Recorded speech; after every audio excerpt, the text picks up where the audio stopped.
छोटी बहू बड़ी बहू। ये कहानी है गोकुल निवास की, जहाँ सब कुछ मस्त चल रहा था। पर कौन जानता था कि विमला के घर अशांति आने वाली है। कैसे? चलिए देखते हैं। विमला टीवी देख रही थी, तभी उसकी सहेली उसके पास आती है और कहती है, क्या बात है विमला, तेरे घर में कुछ ज्यादा ही शांति है। हा हा हा, अभी मेरे घर में मेरी छोटी बहू नहीं है ना, जब वो आएगी तब देखना मेरे घर की शांति। ऐसा क्यों बोल रही हो विमला? तुम्हारी बड़ी बहू तो अपनी देवरानी की बहुत तारीफ करती है। वो इसलिए कि अभी छोटी बहू घर में नहीं रहती। वैसे वो आ रही है अगले हफ्ते, तब देखना इस घर की शांति। विमला ये बात बोल ही रही थी, तब वहाँ बड़ी बहू सोनी आती है और कहती है, माँ जी आप ये बात क्यों बोल रही हो? जब मोनी आएगी तब इस घर में और अच्छा रहेगा और इस घर में चहल पहल हो जाएगी, क्योंकि मोनी के साथ मोनिका भी आ रही है। विमला सोनी की बात का कोई जवाब नहीं देती और उसे चाय लाने को भेज देती है। सोनी आंटी और सास के लिए चाय लाती है। कुछ देर बाद जब आंटी घर से चली जाती है, तब सोनी विमला से फिर एक बात कहती है, माँ जी आप दूसरों के सामने अपने घर की बुराई क्यों करती हैं? आप सब जानती है कि देवर जी घर के बाहर रहते हैं और आप सब कुछ जानती है कि उन्होंने लव मैरिज की है। फिर भी ओ अब पर कितना। हाँ बहू तू सही कह रही है, लेकिन ओ अभी यहाँ नहीं है ना, बस इसलिए तेरे मुंह से उसके लिए तारीफें निकल रही हैं। जब तेरे इस घर में तेरे देवर और देवरानी आ जाएंगे ना, तब मैं तुझसे पूछूंगी कि कैसा लग रहा है। आह मुझे आराम करने दे, मैं थक गई हूँ बैठे बैठे। इतना बोलकर विमला अपने कमरे में चली जाती है और आराम करने लगती है। लेकिन सोनी को समझ नहीं आता है कि उसकी सास ऐसा क्यों कह रही है। और समय बीतता है और बीतते समय के साथ पता नहीं चलता कि कब एक हफ्ता बीत जाता है। एक हफ्ते के बाद मोनी अपने पति और अपनी बेटी के साथ ससुराल आती है। उसके आते ही घर में चहल पहल हो जाती है। सभी खुश थे, लेकिन कौन जानता था कि उनकी खुशियों को बहुत जल्द नजर लग जाएगी। कि ऐसे ही एक दिन मोनी किचन में मोनिका के लिए मिल्क शेक बना रही थी। तभी वह पे सोनी आ जाती है और मोनी से कहती है, मोनी तुम मिल्क शेक बना रही हो ना, तो लगे हाथ मांगो शेक भी बना लो। सारी दीदी, मैं मांगो शेक नहीं बना सकती क्योंकि मोनिका को स्कूल के लिए लेट हो रहा है ना। अरे अभी तो टाइम है, और वैसे भी जब सपना का टाइम होता है तभी तो राहुल का भी टाइम होता है। मैं उन दोनों की गाड़ी से छोड़ आऊंगी दीदी। आप अपनी गाड़ी की अकड़ किसे दिखा रही है?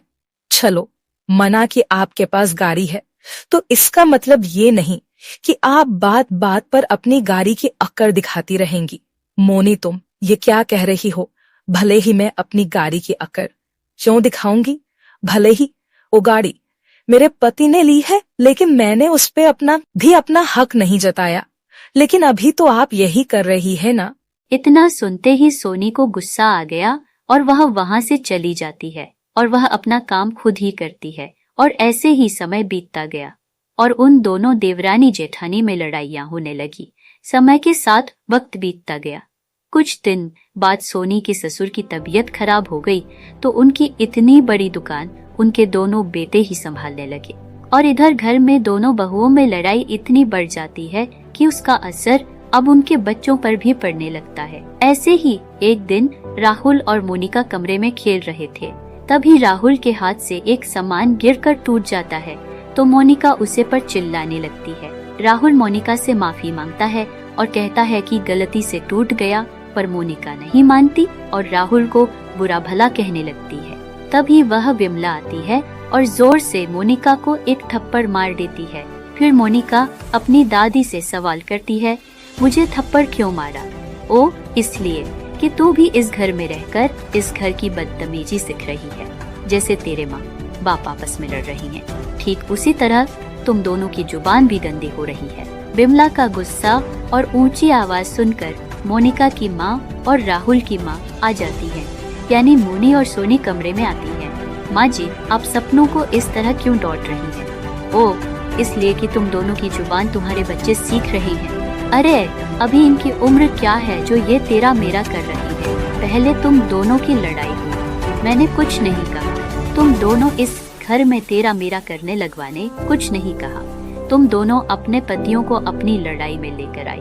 मैंने कुछ नहीं कहा, लेकिन अब तुम्हारी जुबान तुम्हारे बच्चे भी सीख रहे हैं। ये देखकर अब मैं चुप नहीं रहूंगी, मुझसे ये बर्दाश्त नहीं होगा। माँ जी, आप बार बार बातों को गोल घुमा क्यों रहो हो?